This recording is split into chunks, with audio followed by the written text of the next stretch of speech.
sería el parcial de SolidWorks, el día 11.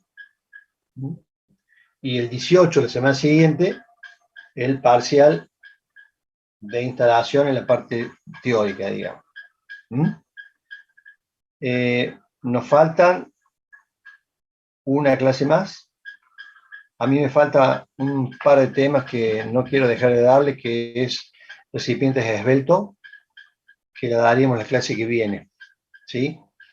Y con respecto al día 11 que ustedes tienen SolidWorks, me gustaría que tengamos clase ese día. Yo les daría un ejercicio modelo, digamos, resuelto y algunos 2 o 3 enunciados más de lo que es cañería, de lo que es, que vamos a ver ahora, recipiente, cálculo de pared de recipientes, y esa clase la utilizaríamos para desarrollar los problemas, si no lo hicieron, y los que lo hicieron, si tienen alguna duda o han tenido alguna duda, lo resolvemos ahí.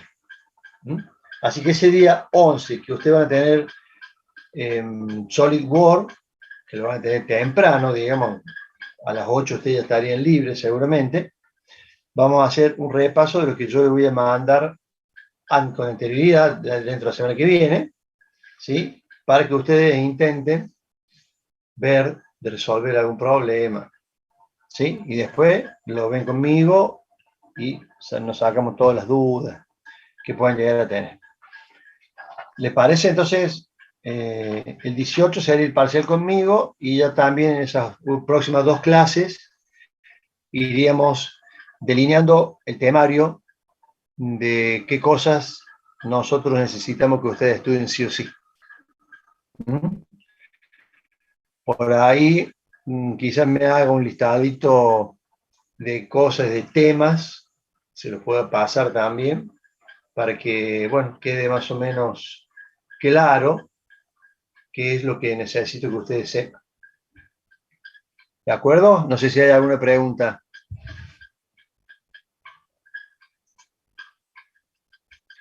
No, bueno, perfecto.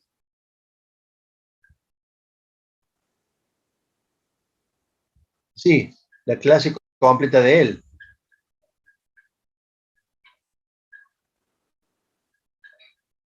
Sí, la clase completa, pero la de él, son 2 horas.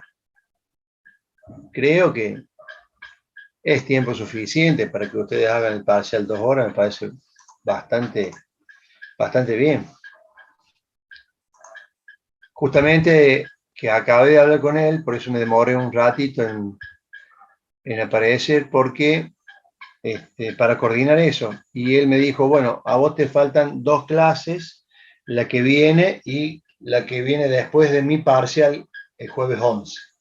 Así que después del parcial, medio con la cabeza seca, me van a tener que escuchar. ¿Qué le vamos a hacer? Pero bueno, ya se terminan las clases. Bueno, vamos a ver ahora, no sé si hay otra pregunta, perdón. Bueno, vamos a ver ahora el cálculo de la pared o el espesor de pared de recipientes con presión interna, que es un cálculo que partimos de la base y nos apoyamos siempre en el ASME sección 8, que es justamente para recipientes con presión interior, y de ahí vamos a determinar con qué fórmulas vamos a trabajar para calcular los espesores de pared. Siempre, acuérdense, acá lo menciono de nuevo, los parámetros para realizar estos cálculos siempre son temperaturas de diseño, presión de diseño, fluido. Con esas 3 cosas nosotros ya podemos delinear qué material vamos a necesitar, y después, posterior, cuál sería el espesor de ese material que vamos a calcular. Los cilindros normalmente están compuestos por anillos cilíndricos soldados que a su vez se unen uno al lado de otro y se sueldan. Como son de tamaño importante, no hay otra forma de fabricarlos que no sea rolar una chapa soldar la unión, tengo un anillo. Rolar otra chapa, tengo otro anillo, y así de acuerdo al tamaño de volumen que necesite el recipiente. De esa manera vamos uniendo anillos, anillos, anillos.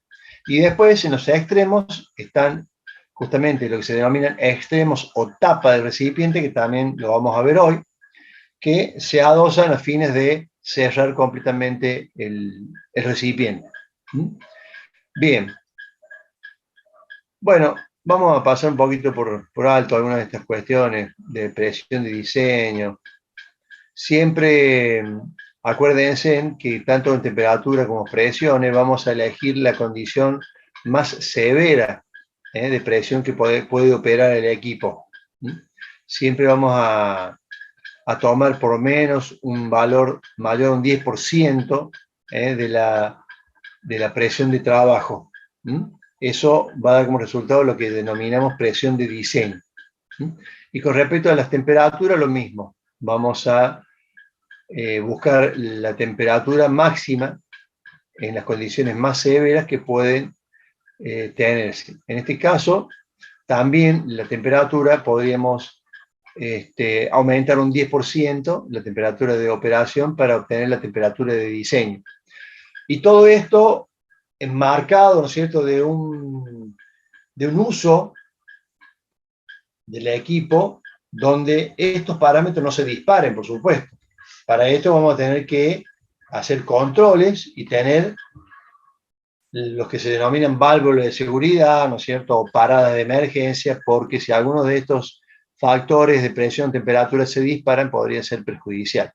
Entonces, vamos a hacer los cálculos con temperatura de diseño, presión de diseño, y después tenemos los valores o factores que, digamos, saltarían al momento de que estos valores sean superados según lo dispongan como valores máximos.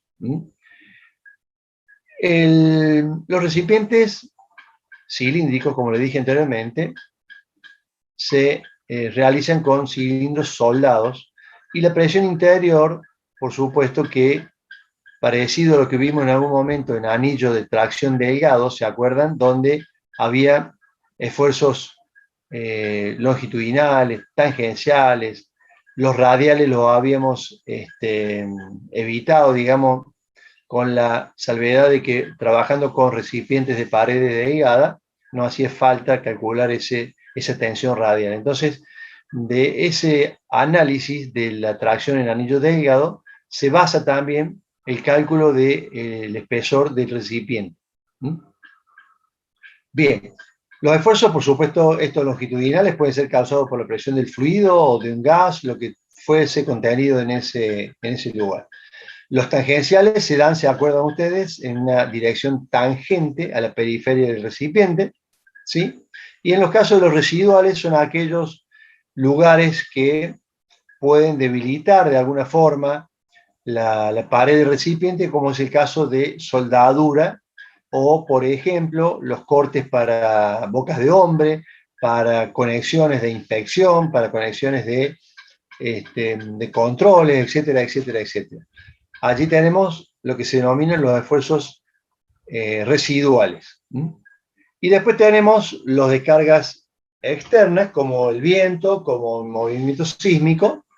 También sería un valor a tener en cuenta si estamos en zona, por supuesto, de vientos muy grandes o de velocidades altas, o en zona de riesgo de movimientos sísmicos. Entonces, considerando entonces como una pared delgada de los recipientes, vamos a hacer el cálculo del espesor que, según la norma,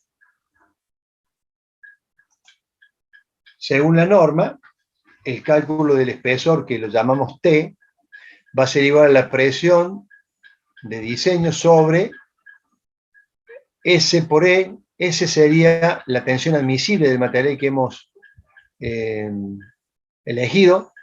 E es la eficiencia de la soldadura, ya eso se lo he comentado un poquito y después les voy a mostrar alguna algunos valores de ese valor de eficiencia de la soldadura. Este valor afecta la tensión admisible del material y es un valor menor que 1, porque en esas zonas tenemos lo que se denominan zonas afectadas por el calor. La soldadura, recuerden ustedes que es un proceso de fusión de los materiales, tanto de los materiales a soldar como normalmente de un tercer elemento de aporte que viene en un electrodo revestido y que también se aporta a esa pileta líquida que finalmente va a ser parte de la unión del recipiente. Por lo tanto, esa tensión admisible del material no va a ser la propia del material, sino que se va a ver disminuida un cierto porcentaje por este coeficiente de eficiencia de la soldadura. Este valor de eficiencia de la soldadura tiene que ver, ya se lo voy a mostrar, tiene que ver con el tipo de soldadura que se haga, los espesores de juntas, los controles que se les realicen a la soldadura. Esta es la tabla de valores de E. Por ejemplo, si tenemos un tipo de junta a tope con un preformado doble, digamos, de alojamiento de la soldadura, del electrodo, ¿no es cierto? Vamos a tener una eficiencia básica del 80%. ¿Sí? Esa es una básica. Después, si le agregamos radiografías o tratamientos térmicos u otros tipos de ensayos no destructivos, ¿sí? La eficiencia puede variar. Es como en el primer caso no varía porque no hay ni radiografía ni tratamiento térmico en la junta. Pero en la segunda opción que tenemos acá a tope simple, ¿no es cierto? Que ahí habla de juntas longitudinales hasta 31 milímetros. Tenemos de nuevo la eficiencia básica, que depende si es una soldadura a tope o, en el caso a solape, fíjense que es la que tenemos acá abajo, ¿sí? Con un refuerzo inferior, también se maneja 80%, bien digo, por ciento. Pero, por ejemplo, si hacemos la junta anterior, acá dice, igual que la junta anterior, ¿sí? Pero juntas hasta 16 milímetros, ahí la eficiencia va a tener un 70% de la soldadura.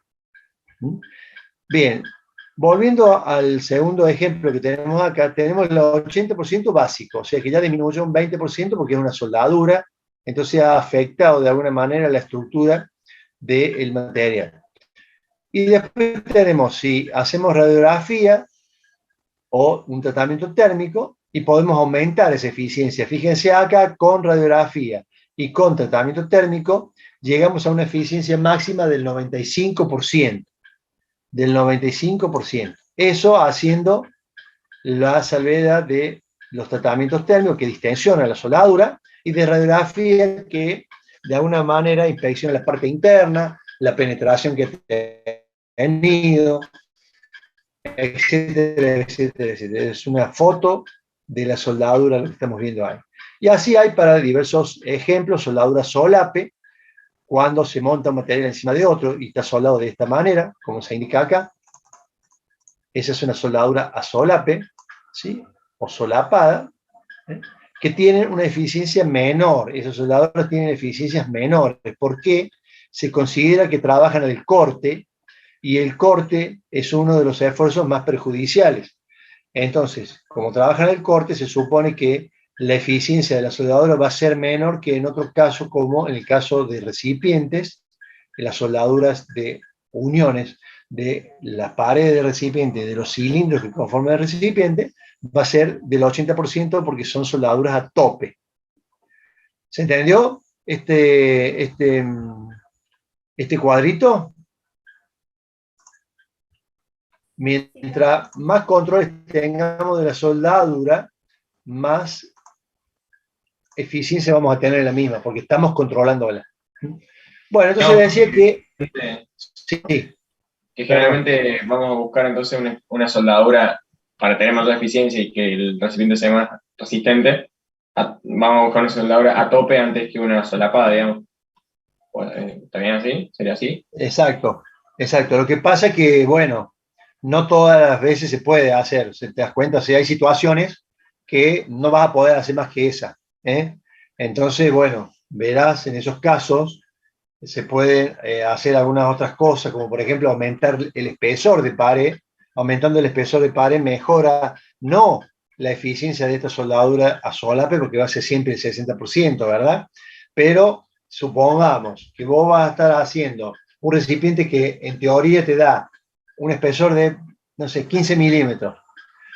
Vos haces un recálculo y decís, no, le voy a poner uno de 20 milímetros. Entonces, ese 60% de la tensión del material, vos ahora lo estás suplantando por un espesor mayor. Si bien no es tan directo lo que te estoy diciendo, que los reemplace y se acabó, siempre va a ser el 60% porque es una soldadura solape, pero tenés un poquito más de margen porque estás sobredimensionando el espesor para la presión que tenés. ¿Te das cuenta? Sí, profe. Es así la cosa. Bien, bueno, cuando habíamos calculado la tensión circunferencial, habíamos visto la fórmula de la membrana que se llamaba, ¿sí? Que la tensión era la presión por el diámetro sobre dos veces T. ¿Sí? De acá, la norma lo que hace es despejar el valor T, que es el espesor, ¿sí? Y agrega una serie de coeficientes. Primero, la deficiencia de soldadura, porque toma un 0,6% también de la presión de diseño, ¿sí? Que está en el denominador, a modo también de un coeficiente de seguridad. Y a todo eso le suma C, que es lo que se denomina sobreespesor por corrosión. C es sobreespesor por corrosión. Esto normalmente se agrega en materiales que no son el acero inoxidable, digamos, pero por allí vale la pena darle entre 1,5 milímetros, 2,5 milímetros más de espesor, a fin de estar un poquito más protegido contra la corrosión. No hablamos acá de una corrosión producto del fluido o del gas que evolucione, porque ya si hablamos de eso estaríamos utilizando un acero inoxidable para construir. Acá estamos hablando a lo mejor de recipientes que están en la intemperie, en donde va a haber humedad, ¿no es cierto? Va a haber condiciones que pueden ir deteriorando el material. Entonces se considera un sobreespesor por corrosión, que puede ser entre 1,5 y 2,5 milímetros en el espesor. Muchas veces este coeficiente de corrosión, de sobreespesor por corrosión, es reemplazado de alguna manera, porque justamente cuando uno va y determina un valor T de espesor de la chapa, cuando va al comercio a comprar, resulta que uno calculó 12 milímetros y 12 no hay, y viene 15. Entonces, ese coeficiente a veces no se utiliza porque ya el espesor que comercialmente se consigue para la fabricación estaría considerando ese valor. ¿Se dan cuenta? Bien.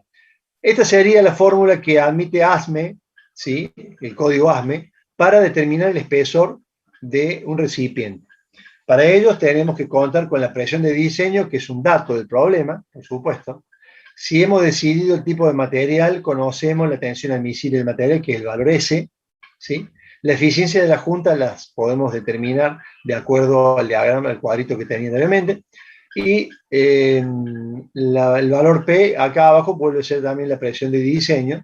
Y el 0,6 es un valor que la norma coloca también a modo de coeficiente de seguridad. ¿Mm? Bien, con ese valor de T va a ser el valor mínimo de espesor de diseño que nosotros tenemos que comprar para fabricar el recipiente. Por supuesto, para recipientes con presión interna. ¿Mm? Para presión interna. Después, ASME toma esa misma fórmula y comienza a analizar distintos esfuerzos como el circunferencial, más específicamente en las juntas longitudinales. Las juntas longitudinales son aquellas que serían paralelas al eje del recipiente. ¿Mm?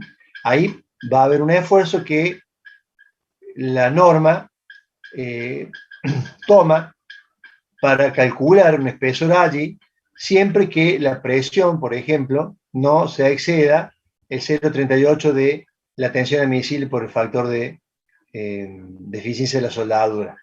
Se pone algunas condiciones para poder utilizar estas fórmulas. Incluso entra a jugar el radio interior que tiene el recipiente, ¿sí? Que también es un dato debido a que conocemos el volumen de fluido que vamos a necesitar. Con respecto a los extremos o tapas, comúnmente llamados tapas, ¿sí?, de recipientes, tenemos una variedad que varía en función principalmente de la presión interna a que esté sometido el material, punto 1, varía en función del uso que va a tener ese recipiente. Por ejemplo, a medida que las presiones interiores van aumentando, esto es medio como intuitivo, si ustedes ponen una tapa recta, plana, en un recipiente y lo empiezan a inflar con presión interior, lo que va a tender a hacer es una deformación en esas tapas, como queriendo deformarla en forma esférica o semiesférica o ¿cómo le iba a decir? En forma de elipse, de elipsoide, etcétera, etcétera. Entonces, a medida que las presiones aumentan, los extremos van cambiando. Les voy a mostrar qué es lo que ocurre y por qué se toma este tema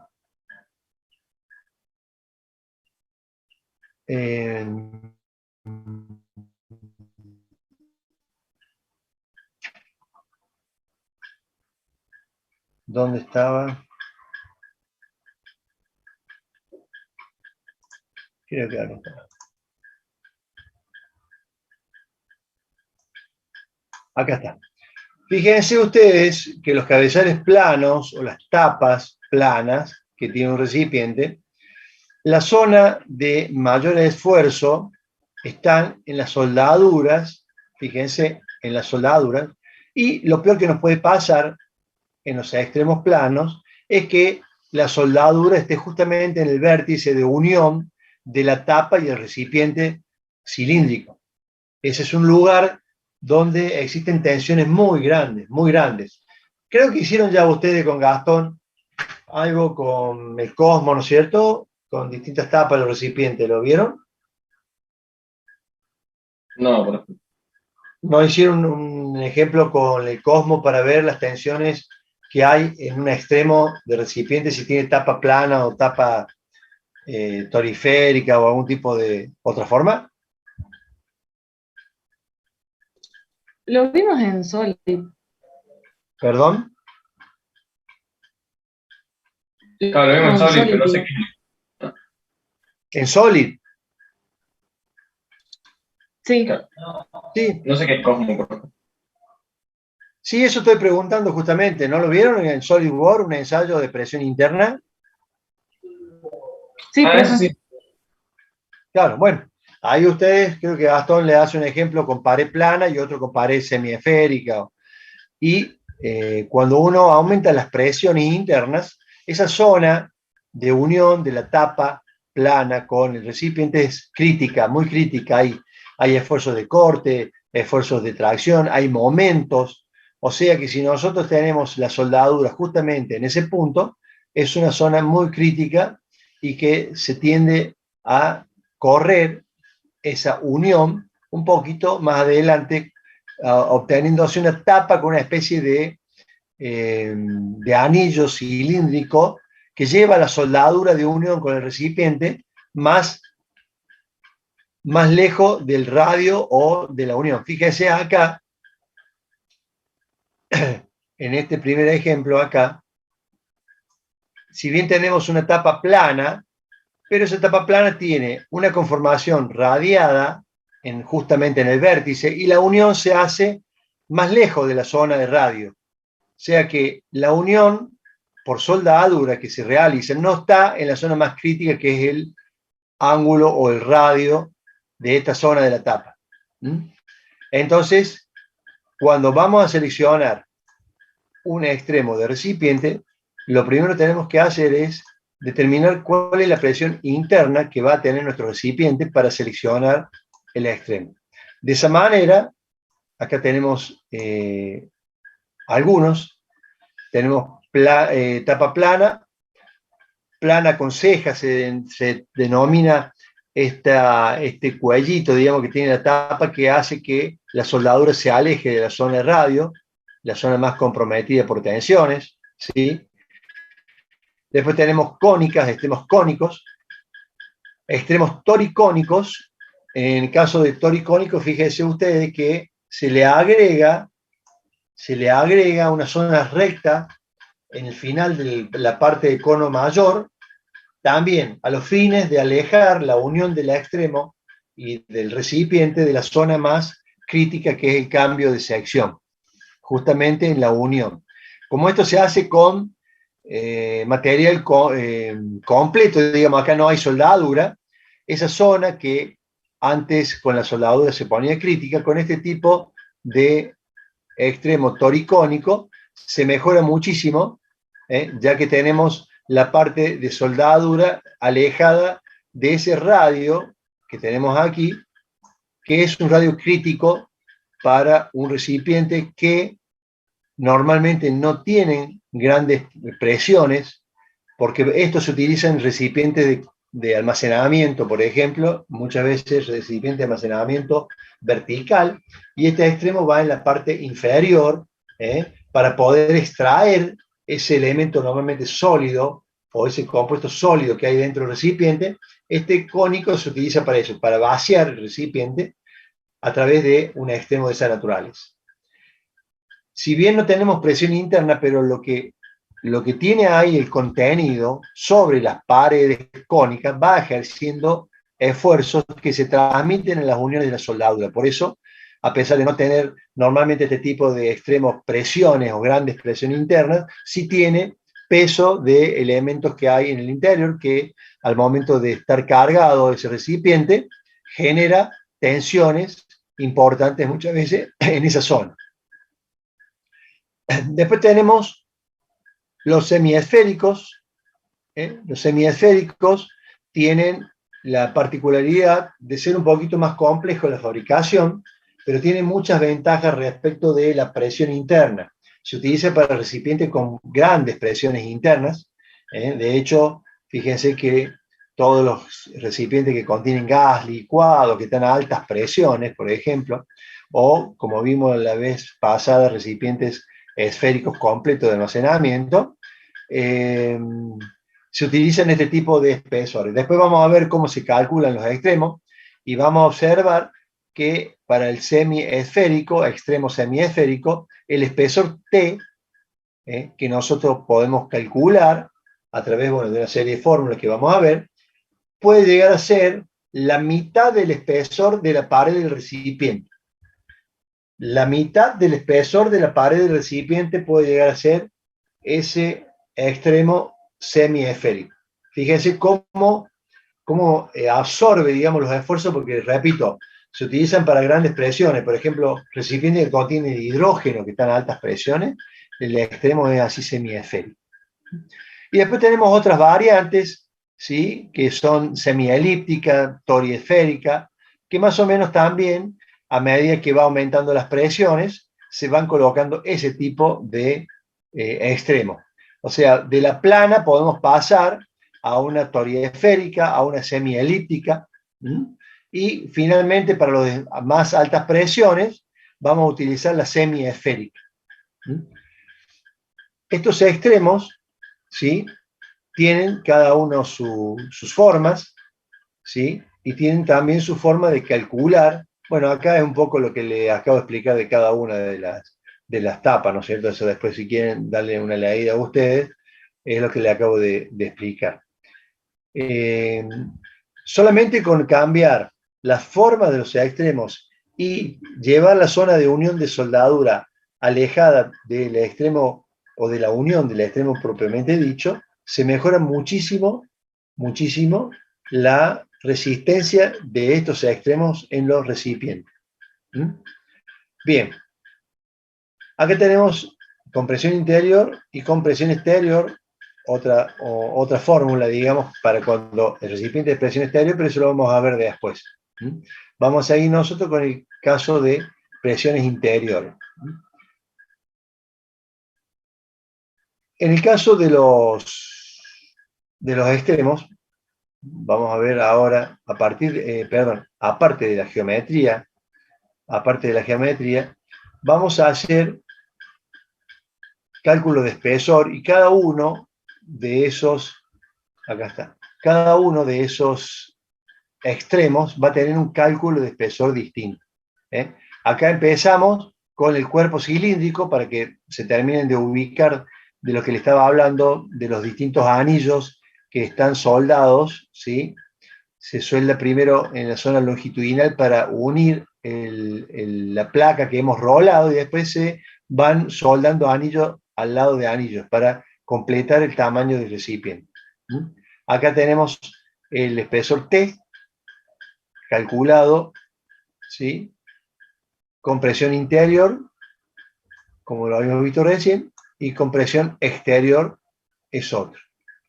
Las cabezas hemisféricas o semiesféricas, ¿sí? Fíjense que tenemos acá el cálculo de T, que es el espesor del extremo para presión interna.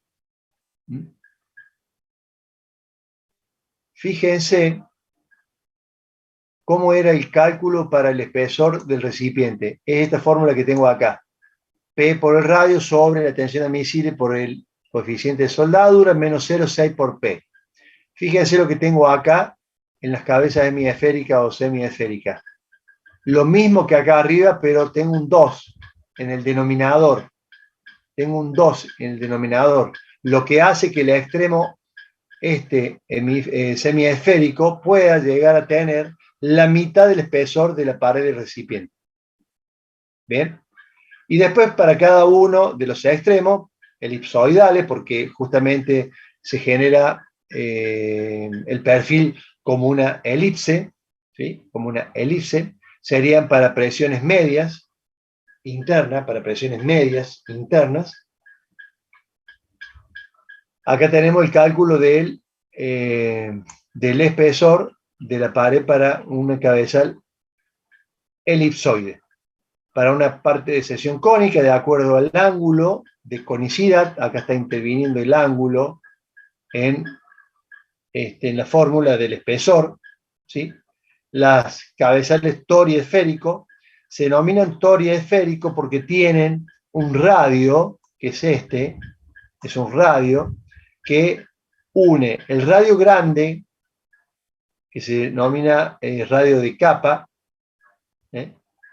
este radio grande es el radio de capa, se une a través de un radio menor, un radio interior, a una parte cilíndrica, por eso se llama tori esférico. Acá tenemos algunos factores que después se aplican en los cabezales toriesféricos, como el factor M, que es la relación entre la longitud del radio, ¿sí? Y el radio mínimo.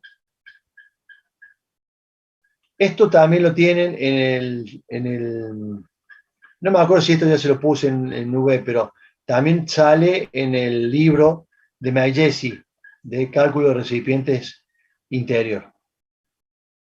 Bueno, eso es un poco en cuanto a la selección de extremos de recipientes de acuerdo a las presiones internas que van a tener, o sea, de acuerdo al uso que puede llegar a tener el recipiente. Una vez calculados esos espesores de pared, ¿no es cierto? Bueno, estaba viendo un poquito acá qué es lo que había, no me acuerdo qué es lo que había acá. Hay algunos ábacos para cálculos de espesores, curvaturas de algunos de los extremos. Pero básicamente, para el cálculo del extremo, lo que les he mencionado recién, y el cálculo de espesor de pared. Acuérdense, para el cálculo del espesor siempre nos hace falta la tensión admisible material a la temperatura de trabajo, ¿sí? Para eso ustedes tienen una tabla, ¿sí? En donde, de acuerdo a la temperatura, tienen la tensión admisible del material. Bueno, acá hay un grupo de materiales, ¿no es cierto?, para seleccionar también con sus aliantes, ¿sí?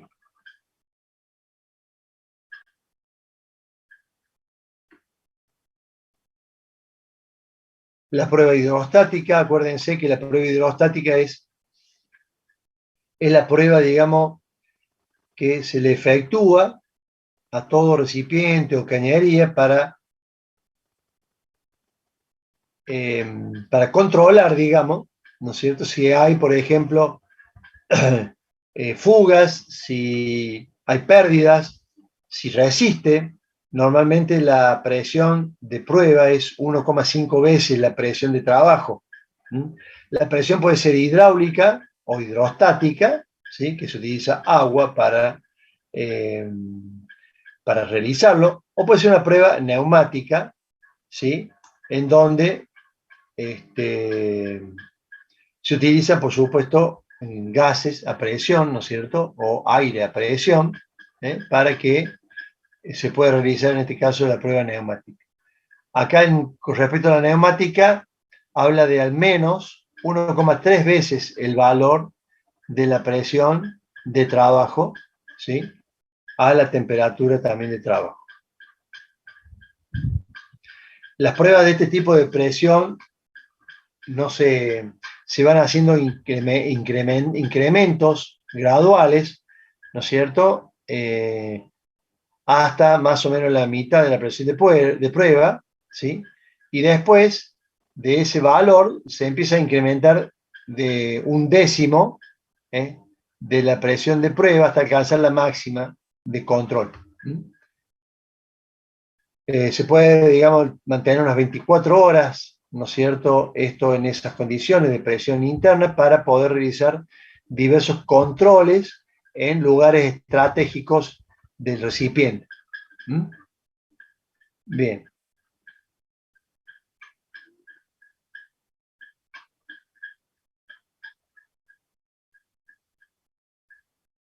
Bueno, esto con respecto a la parte de extremos que quería comentarles.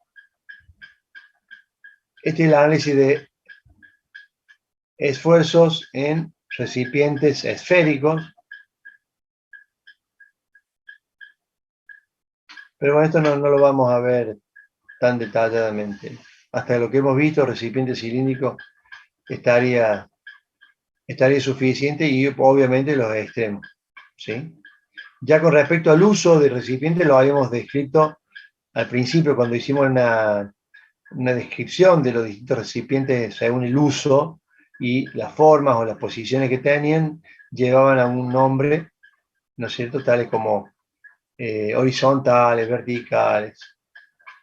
Acá tenemos un ejemplo de recipiente esférico, con muchas patas de apoyo, con escalerillas para controles en la parte superior.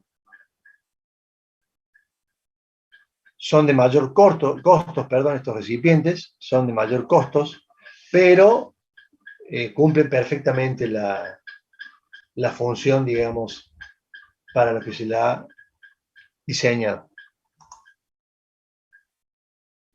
Bien, no sé si hay alguna pregunta.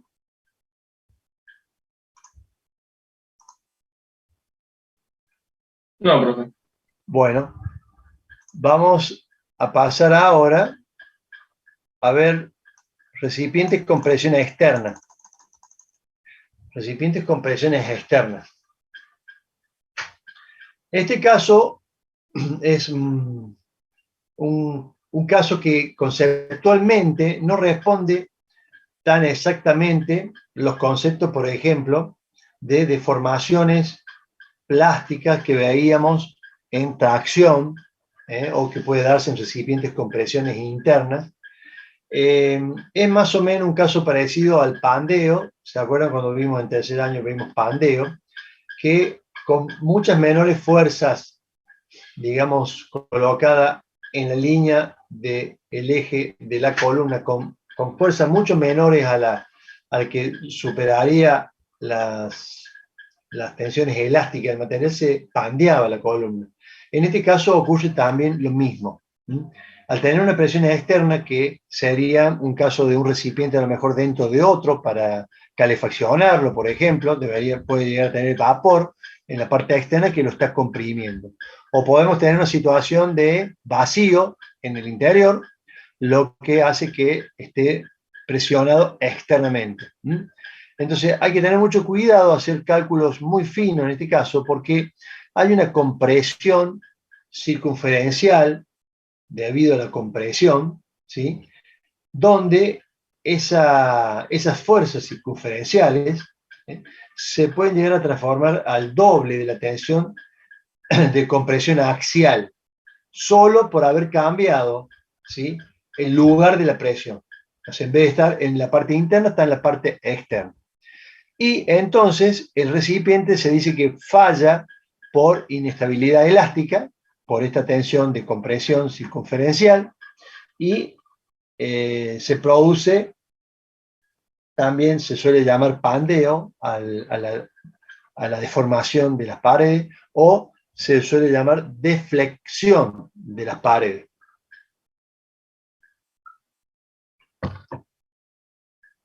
Bien, entonces esta tensión circunferencial de compresión es muy peligrosa. Vamos a ver qué tenemos que hacer para calcularla y en qué podemos mejorar la resistencia a presiones externas de un recipiente. Como les decía recién, por ejemplo, las paredes de un recipiente con presión interna pueden resistir altas presiones hasta que alcance, por ejemplo, los límites de fluencia del material. Entonces son valores de presiones altos. Pero en el caso de presiones externas, puede fallar a muy bajas tensiones. Se abolla el espesor, se pandea el espesor de la pared, y ahí cuando colapsa el recipiente. La estabilidad, en este caso, o la mantención del recipiente en condiciones óptimas, depende de la longitud que tenga el recipiente, del espesor y del diámetro. Por ejemplo, si tuviéramos un recipiente muy corto, que las paredes sean unas paredes gruesas y estables, en ese caso, si el recipiente es corto y las paredes son bien gruesas, quizás con presiones externas cercanas a las máximas del límite elástico, se produzca la rotura del recipiente. Pero, en cambio, cuando tenemos recipientes un poco más largos, ¿no es cierto?, se hace más inestable el recipiente y las paredes colapsan y fallan con tensiones muy por debajo de las tensiones del límite elástico del material. Entonces, lo que tenemos que analizar sería esa tensión de colapso, para tratar de solucionar y poder fabricar recipientes que resistan presiones exteriores. ¿Cómo se hace esto? Es analizando la longitud que se denomina crítica en los recipientes de presión externa, longitud críticas. Entonces, si tenemos un recipiente L, de longitud L, mayor a la longitud crítica, ¿sí?, y el módulo elástico E y T sobre D también tiene cierta relación, el espesor con el diámetro interior del recipiente. Cuando estos valores, el diámetro D sub 0 es el diámetro exterior del recipiente. ¿Qué es lo que se trata de hacer? Es acortar esa longitud crítica a través de la colocación de anillos separadores, ¿sí?, donde el valor L1 1, por ejemplo, sea menor a la longitud crítica que calculamos. Sea menor a la longitud crítica que calculamos.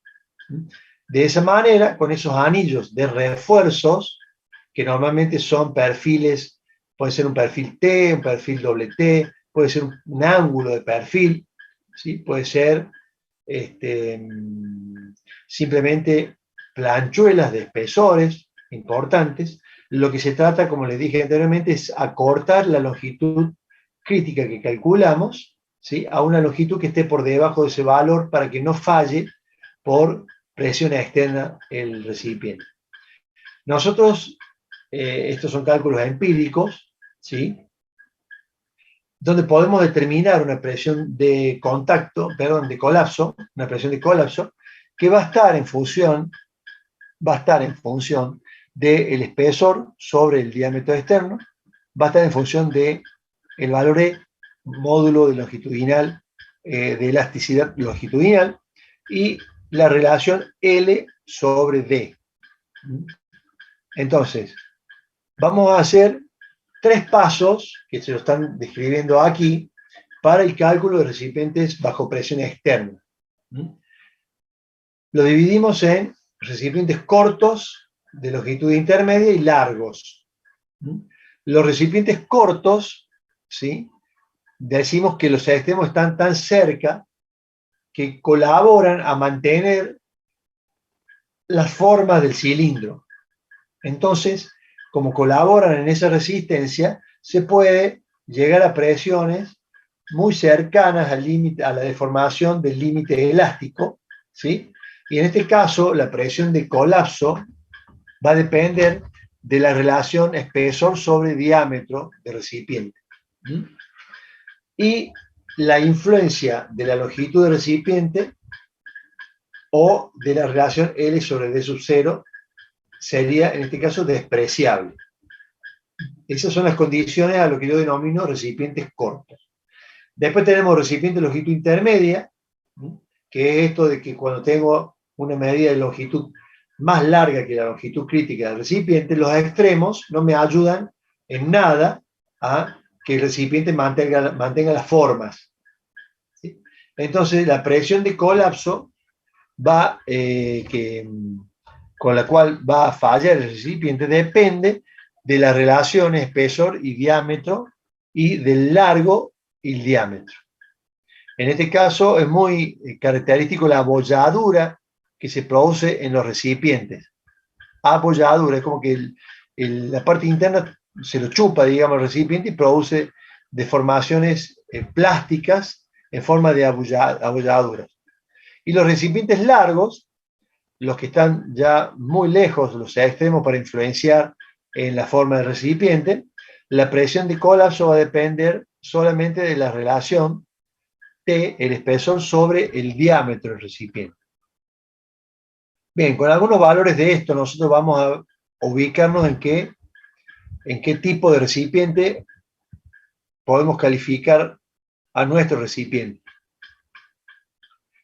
Cuando un recipiente es largo, de pared delgada, ¿sí? Por ejemplo, falla con formas de abolladura o ondulaciones, como por ejemplo muestra la figura, ¿sí? Esas abolladuras, que en este caso se ve como que son 2 abolladuras, depende de la relación L sobre D y del espesor sobre el diámetro también. En este caso, un colapso de 2 abolladuras típica de un cilindro largo, donde la longitud total sobre el diámetro del recipiente es mayor a 8. Eso es un valor característico a tener en cuenta. Sufren deformaciones en tipo 2 abolladuras cuando la relación L sobre D sub 0 es mayor que 8. En algunos recipientes que tienen anillos de refuerzos que están muy cerca puestos, me olvidé de decirle, ahora lo veo acá, los anillos pueden ser externos o internos, no importa, digamos, en qué lugar estén colocados, lo que importa es la distancia a la que estén colocados. O sea que pueden tener refuerzos externos o internos. Y en esos casos las abolladuras se van a concentrar en pequeños lugares, como por ejemplo los que están viendo ustedes, ¿sí? En donde se ven muchas abolladuras alrededor del cilindro. Y aquí da algunas otras consideraciones, que eso ocurre y depende de la longitud sobre el diámetro, y cuanto menor sea la relación L sobre D sub 0 y T sobre D sub 0, más cantidad de abolladura voy a tener.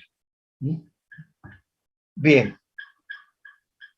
Acá tenemos en la gráfica colocaciones de anillos de refuerzos, tanto en la parte externa como en la parte interna. Hay algunos perfiles, ¿sí? Que podemos usar. Esto va a ayudar mucho a que no deflexionen las paredes del recipiente, ¿sí? Y siempre y cuando nosotros coloquemos a una longitud menor que la longitud crítica, que hace que el recipiente no resista las presiones externas. Bien, para el cálculo de la presión de colapso en recipientes cortos, Lorenz, Sauer y Van Mises, que lo habrán escuchado por ahí en los materiales, ¿sí? Determinaron una fórmula de presión crítica que está ahí, sería la presión crítica igual a 2,6 del módulo de estación longitudinal por el espesor sobre el diámetro del recipiente a las 5 medios. Y en el denominador es la longitud total del recipiente, ¿sí? Y D sub 0, el diámetro exterior del recipiente, menos 0,45 por la misma relación que anterior, T sobre D sub 0, pero a la 1 medio. Esta sería la presión de colapso para un recipiente que tiene una longitud entre refuerzos, podemos decir, si fuera largo, es la longitud menor a la crítica, ¿sí? Y un módulo de elástico E, esa sería la presión de colapso. De ahí, de la presión esta de colapso, yo puedo despejar L, ¿sí? Yo puedo despejar L y ahí obtener el valor de distancia o del largo total del recipiente o de la distancia entre refuerzos y refuerzos. Porque la presión crítica, vamos a ver más adelante, puede ser un valor que lo podemos calcular, porque si no acá tendríamos dos incógnitas. Entonces, obteniendo la presión crítica de otro lado, podemos despejar el valor de L, y ese valor va a ser el que va a definir la distancia entre refuerzos. Si esa distancia es igual, supongamos que el largo total del recipiente, no haría falta refuerzos. ¿Se dan cuenta?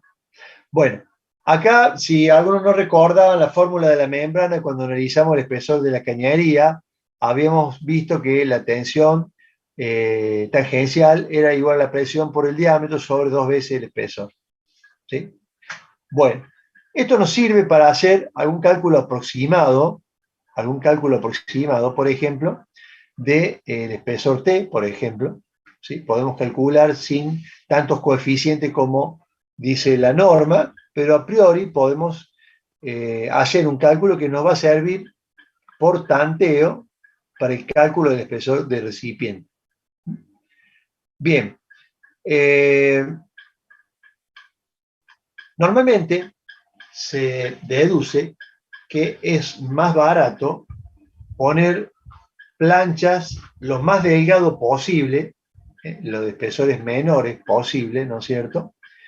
Y que no sean sobredimensionadas,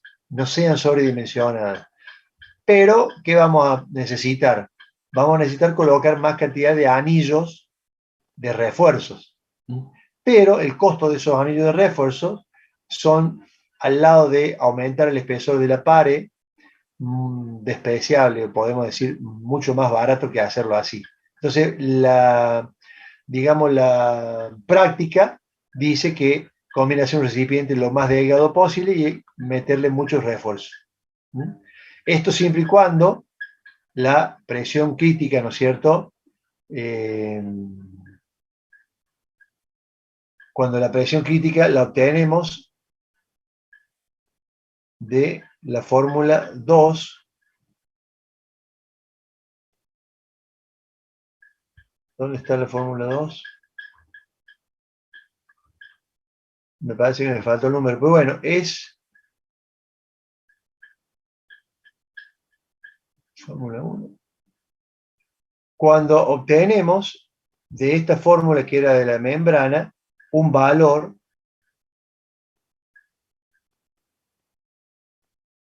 para el espesor T.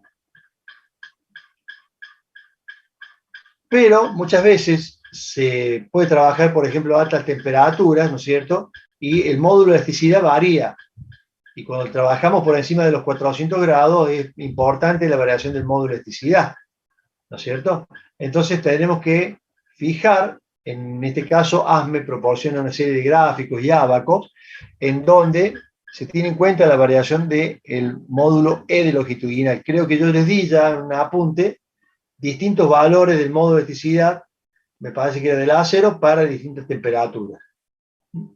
Entonces, para redondear el procedimiento del cálculo, esto es lo que ustedes tienen que, más allá de entender lo que les he explicado, lo que tienen que aplicar sería esto. Primero, calculamos un espesor de la pared de la ecuación de la membrana, que era el primer cálculo que hacíamos de espesor para recipientes de pared delgada, ¿sí? Y la presión de cálculo que vamos a utilizar para esta oportunidad va a ser la presión de trabajo por 5. La presión de trabajo por 5.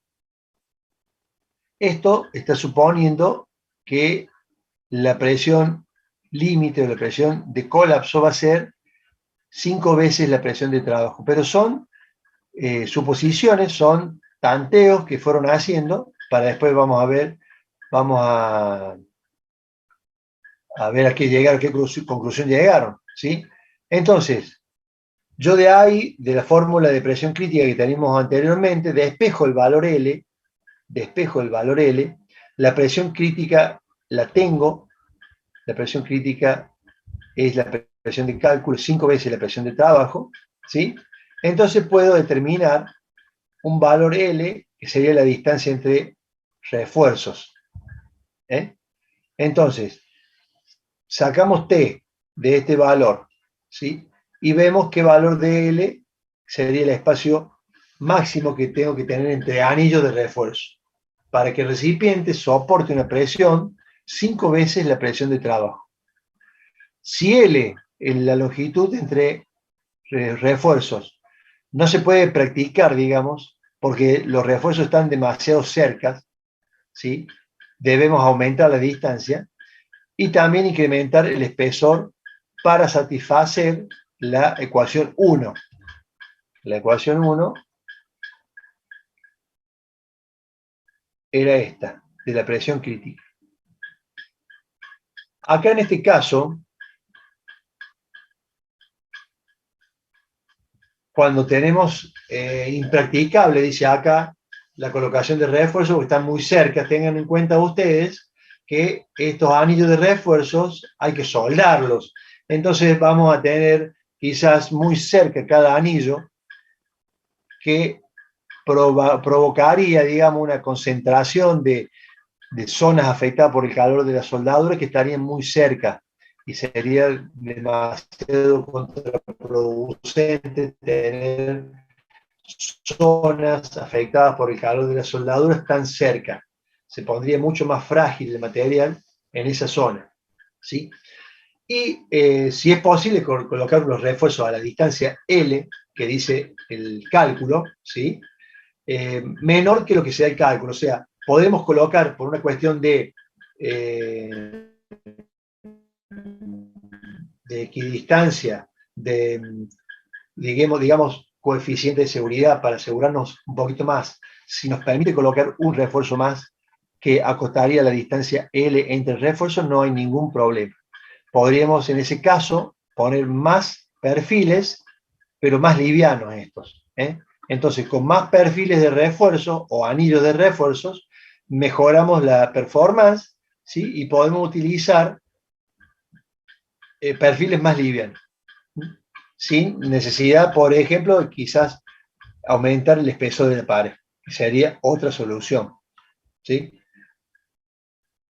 Bueno, para calcular los anillos y el efecto de estos anillos de refuerzo, vamos a necesitar calcular los momentos de inercia de los refuerzos, que es igual a todo esto que ustedes ven acá. Es el momento de inercia del perfil, ¿sí? Que está alrededor del perfil del eje longitudinal del recipiente.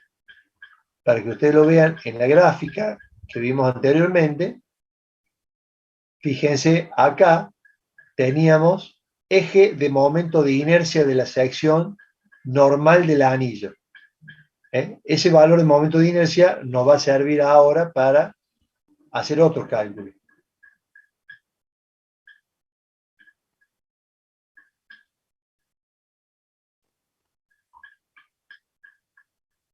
Acá está. Bien. El código AME entonces lo acepta este desarrollo, ¿no es cierto?, que hicieron los estudiosos, ¿sí? Y grafica diversas curvas de los materiales en función de estas relaciones. Hay una serie de ábacos, ustedes los pueden encontrar en el manual de recipiente de presión Maugesi, en donde están los ábacos y las relaciones para distintos materiales, de la relación espesor-diámetro y longitud-diámetro, ¿sí? También allí tenemos como datos la presión de trabajo. Entonces acá el procedimiento que ASME recomienda tiene dos situaciones a estudiar: cilindros o tubos largos y cilindros o tubos intermedios, que abarcarían los cortos que no serían de mayor problema, por lo que le dije anteriormente. Es tan corto que la longitud es menor a la longitud crítica y las paredes, perdón, y los extremos ayudan a que las paredes soporten. Entonces, el límite es la llamada longitud crítica. O sea, que sería la longitud máxima que deberían colocarse los refuerzos o los extremos en el caso de recipientes cortos. Para longitudes mayores a la crítica, L mayor que la longitud crítica, la presión de colapso, es función del espesor y del diámetro del recipiente. Y E, módulo de elasticidad longitudinal. En cambio, cuando el L del recipiente es menor que la longitud crítica, la presión de falla es función de las relaciones de espesor y diámetro de E y de L sobre diámetro. O sea, ustedes ven que la relación T sobre D y L sobre D entra en todos lados y nos va dando, o va siendo utilizada, digamos, por las distintas fórmulas. Entonces, la longitud crítica, ¿sí?, por encima de la cual el recipiente va a fallar por presión externa, fíjense en la fórmula, no tiene que ver o es independiente de la longitud que tenga el cilindro. Es independiente de la longitud que tiene el cilindro. Fíjense que no está allí la longitud del cilindro, ¿sí?, porque sería como una longitud crítica específica. Una longitud crítica específica que no le depende de la longitud total.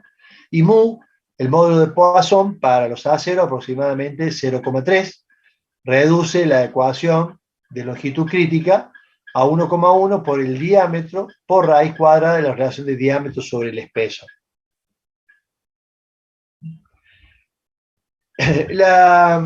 Hablando ahora con respecto a la estabilidad elástica y la teoría de la elasticidad, la presión que produce la deformación en los recipientes de presión externa, ¿sí?, se calculó con una presión teórica, ¿sí?, estudiada por Bresse y Bryan, ¿sí?, que era igual a la fórmula que ustedes ven ahí, 2,2 por E por T sobre D sub 0 al cubo. Pero después hubo otro Stewart que, estudiando esta presión teórica que habían determinado los otros estudiosos respecto y teniendo en cuenta las teorías de elasticidad del material, sacó como conclusión que la presión crítica donde fallaban los recipientes ocurría en las experiencias a un valor que dice 27% menor que la teórica, o sea, explotaba todos los cálculos de esa presión teórica, un 27% a una presión 27% menor que la que calcularon Brese y Bryan. Entonces, él aplicó un coeficiente de seguridad igual a 4, que ASME tomó y lo recomienda para usarlo. O sea, dividió la fórmula de la presión teórica de Brese y Bryan por un coeficiente de seguridad de 4, y ASME aceptó eso como valor para una presión llamada presión admisible, ¿sí?, a partir de una presión crítica. O sea, la presión admisible de un material o un recipiente de presión externa o con presión externa es igual a la presión crítica sobre 4, y es igual a la fórmula que vimos anteriormente dividido 4. Entonces, para la presión, ASME recomienda calcularlo en función de esta presión admisible en lugar de una presión crítica, como había sacado anteriormente. En el caso de cilindro o tubo de longitudinal intermedia, que era la segunda categoría de recipientes con presión exterior, ¿sí?, en este caso, el L, longitud entre los refuerzos, hace o interviene en la resistencia de la pared, ¿no es cierto? Por lo que lo anterior se modifica en proporción del recipiente. Entonces, acá utiliza un coeficiente K, ¿sí?, en donde ustedes van a ver acá en el ábaco, entonces la presión teórica va a ser igual a K por E por T sobre su 0 al cubo, y aplicando también acá un factor de seguridad 4 para hacer la presión admisible. ¿Esto aquí nos ayuda un poco? En que podemos determinar el valor K, es un valor K, ¿sí?, con los valores que son datos de la longitud sobre el diámetro del recipiente y el valor de, o la relación entre diámetro y espesor del recipiente. Acá tenemos estas curvas, deberíamos unir las curvas de L sobre D sub 0 con las de D sub 0 sobre T, e iríamos en la parte de ordenadas a determinar el valor de K, que luego pondríamos en esta fórmula. De esa manera vamos a obtener la presión admisible que admite un recipiente con presión externa. Bien. Bueno, acá habla un poco del diseño de los anillos, vamos a ver algunas gráficas. Fíjense que tenemos en algunos casos que internamente el recipiente está en todo su diámetro con refuerzos. Acá tenemos en el de la derecha, por ejemplo, tenemos acá algo que no sigue todo el diámetro, pero sí sostiene todo un anillo que sí está soldado o adherido al recipiente. Esto se utiliza, fíjense, para espacios de drenaje, cuando necesitamos drenar el recipiente. Si pusiéramos anillos internos en muchos lados, partes de lo que tengamos de contenido no se podría sacar, quedaría entre longitud crítica y longitud crítica de cada refuerzo. Fíjense acá, tiene usted un perfil L, acá en la izquierda, un perfil L soldado a la pared del recipiente. Una soldadura, como dice acá, a tope en la unión, ¿sí?, del anillo. Algunos manuales también indican que algunos recipientes con presión externa pueden resistir mayores presiones si se les hace un soporte tipo silleta, que va soldado al recipiente y hace las veces de refuerzo externo del recipiente con presión exterior. Puede ser un recipiente vacío y las silletas van soldadas en una longitud de distancia entre silleta y silleta igual o menor que la longitud crítica, y eso ayuda a que no se produzca la deformación o la falla por colapso del recipiente de presión exterior. Bueno, algunas otras posiciones. Acá, fíjense ustedes que al añadirles estos perfiles, nosotros vamos a resolver el espesor o la resistencia, mejor dicho, del recipiente, suponiendo que entre el espesor propiamente dicho T del recipiente más el refuerzo, se logra un espesor equivalente, T sub E, equivalente. Entonces, de esa manera, con ese T equivalente, que sale de acá, sale de sumar el T del espesor de pared más el área del recipiente sobre la longitud L. ¿Sí? Entonces ahí tenemos, bueno, momento de inercia, bla, bla, bla, y podemos determinar con el momento de inercia de la pared y los anillos como actúan juntos, se demuestra que el momento de inercia combinado, que es este que hemos visto acá arriba, el momento combinado es este, el I sub C, este es el momento de inercia combinado, se puede considerar como un espesor más grueso de la pared del recipiente. Se puede considerar, y de allí sale el T equivalente. Este espesor equivalente o momento combinado entre espesor real y refuerzos es en un 30 a un 70% mayor al del anillo solo. Al del anillo solo. El momento combinado es mayor. Entonces, si colocamos un 30%, ¿no es cierto?, en el momento de inercia del anillo, ¿sí?, estamos tomando un valor conservativo. Además, si introducimos un valor de seguridad, un coeficiente de seguridad, acá menciona un 10%, puede ser entre un 10 y un 12% como factor de seguridad, ¿sí?, la fórmula, digamos, del momento de inercia combinado pasa a tener estos valores, ¿sí? ¿Y para qué hacemos todo eso? Para poder determinar el valor del momento de inercia que necesitamos, ¿sí?, para, en función de los espesores, determinar un valor o un factor B, que ya lo vamos a ver en la tabla, creo que está acá en la tabla, es un valor B, un factor B, ¿sí?, que debemos entrar. Vamos a leer primero cómo hacemos el procedimiento, después vamos a ir a la tabla.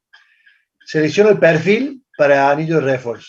Determino el área, que lo tengo por la tabla, ¿sí?, y el momento de inercia alrededor del eje de las paredes y calculamos el factor B. Después entramos por ordenada de la derecha con el valor B calculado y horizontalmente seguimos hasta encontrar la temperatura de diseño. Bajamos verticalmente y se lee el valor de epsilon, que es el valor que tenemos aquí en la fórmula, ¿sí?, y comparamos el momento de inercia determinado con respecto al adoptado. Entonces, el momento determinado tiene que ser menor o igual que el I adoptado. Si esto no llegara a este valor, tenemos que ir haciendo otros tanteos de momentos de inercia de otros perfiles hasta obtener este resultado. El momento de inercia determinado tiene que ser menor o igual que el adoptado. No me acuerdo si acá está la tabla. Acá está la tabla. Esta tabla, dijimos que tenemos el factor B a la derecha. Ese factor B, cuando lo determinamos, entramos a la tabla por la derecha hasta cortar a las líneas de temperatura, que son estas que tenemos acá, de 150, 260 370, 430, 480 grados, y una vez que coinciden la curva de temperatura con la horizontal del factor B, bajamos a la parte inferior, donde tenemos el valor de épsilon que después interviene en la fórmula. Esto es para determinar espesores de recipiente con presión externa de aceros. Bueno, acá hay otros ábacos. Este es para aceros inoxidables, autaníticos. El anterior es para aceros comunes. Esto se puede utilizar para aceros inoxidables. Este acero inoxidable austenítico, AISI 304.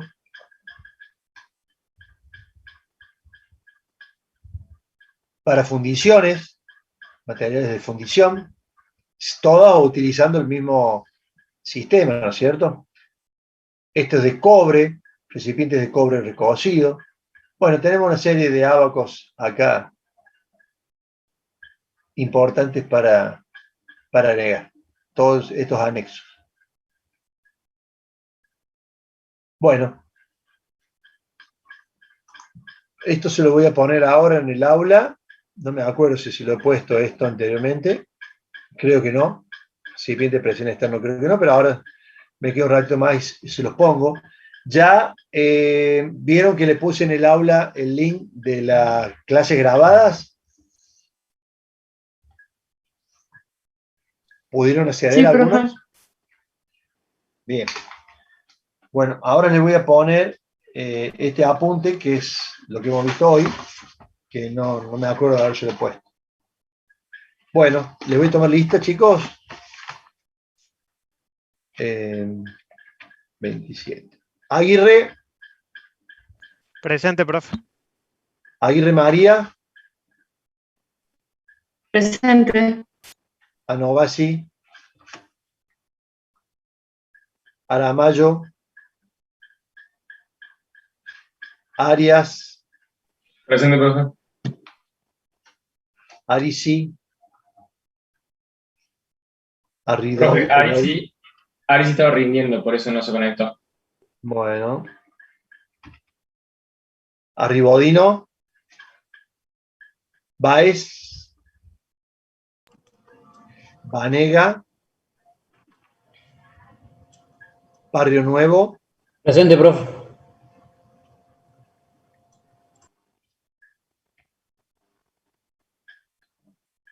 Borri. Carpio. Chericotti. Capelo. Cruzado. Copero, presente, profe. Perdón. Copelo, presente. Del Prato. También estaba reinando, profe. Bueno. Domínguez. Díaz Tosolini. Presente, profe. Elizondo. Figueroa. Presente, profe. Guido. Heredia. Presente, profe. Herrera. Presente, profe. Mancilla. Manzano. Presente, profe. Monji. Presente, profe. Nigro. Presente, profe. Rifero. Riboira. Romanín. Presente, profe. Sade. Presente, profe. Silva. Presente, profe.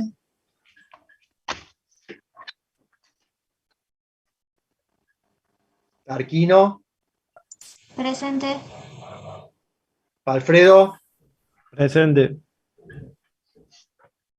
Rainero. Presente, profe. Bien.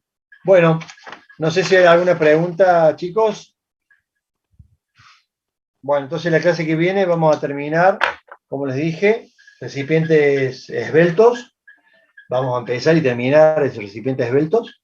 Y yo les voy a ir mandando algo de cálculo de espesores de cañería y espesores de recipiente, ¿sí? Para que ustedes traten de hacerlo solos, practicar. Y bueno, después el otro jueves haremos la práctica y resolveremos o explicaremos lo que no se entendió del problema. Bueno, no sé, chicos, si tienen alguna pregunta para hacer. Uy, no grabé la clase. ¿O sí? No, no grabé la clase. Bueno, recién miro ahí y veo que no está grabada. Bueno, lo siento. No me di cuenta. Bueno, chicos, nos vemos entonces el jueves que viene, si Dios quiere. Gracias. Chao, profe, gracias. Chao, gracias.